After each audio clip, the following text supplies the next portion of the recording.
I'd like to show you our VisionFrame video monitor wall support system. When we designed this product, we wanted to make it easy. We wanted to make it easy to design, easy to specify, and easy to install. As you can see, we're showing it here in a typical security, surveillance, and monitoring application, and we're showing it with our viewpoint consoles. But if you come with me, let me show you how easy it can be. We made it easy to design using our proprietary designer software. This software is free. You can download it from our website. As you can see, it's in a 3D environment. I've already dropped a console in here. So if I wanted to put in a video wall, I simply double-click on the video wall, and it puts me in the design wizard. I can simply then just begin dragging screens over and lining them up in any configuration that I choose. As you can see, the wall is being built in the background,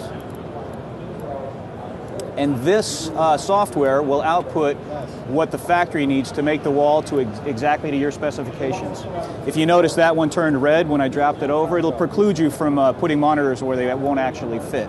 Once I've got it to that point, I can put it back in the room, and as you can see, because I'm in a 3D environment, I can check things like screen angles and viewing angles, and I can just see basically how it fits in the room and if it needs to do everything I want. Once you're at that point, it becomes extremely easy to specify with a parts list that comes out. You can use this for quotes, etc. And with a full A&E specification. So those are all real-time, right out of the software. Pretty easy to engineer and design, right? Let me show you now how easy it is to build this thing and install it. This is our small demo system here, and I'd like to take you through how easy this is to actually integrate. We wanted to make it quick and easy to integrate. At the same time, this is one of the strongest walls around with high weight capacity, 13 foot high by unlimited width, and ETL listed for strength. So we begin with these extrusions. We've done an interior cable management channel on both sides so that you can manage your cables inside instead of outside. These are extremely easy to set up. They just simply slide on top of these feet. There's a laminated L bracket inside that holds it down. Once you're at this point, because you designed the wall in our software, we know exactly where all the parts go, and we give you that information in the instructions. So when you get the uprights set up, the columns, we've got these horizontal cleats, and these are the fasteners that hold the beams in place. Okay, so I get the cleats in. As you can see, they just snap in. This is a horizontal beam. It comes pre-installed with its horizontal keepers, and it simply hangs on the cleats like that. Once I've hung it on the cleats, this thing is fully structurally sound now. To lock it in place, though, I have these special auto-locating slide nuts, and I call them auto-locating because once you drop it in the slot, it stops and lines up exactly where it needs to so that you can just put the bolts in to hold the horizontals in place. So now that we've got our horizontals locked to our columns,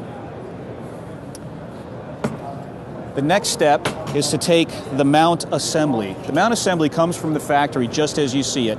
The back part of the video mount is mounted to our proprietary hardware. This piece simply hangs on to the beams like so.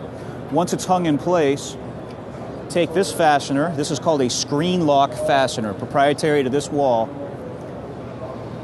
Drop it in and give it a few turns. And once those are in place, that actually locks the entire back of the mount assembly to the horizontal beams.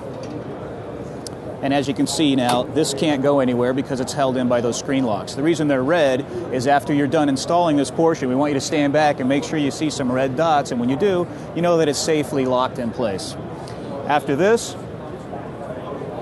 it's a simple matter of mounting the rear of the video mount to the back of your actual display and hanging it in place and locking it. So it doesn't get any easier than that, right?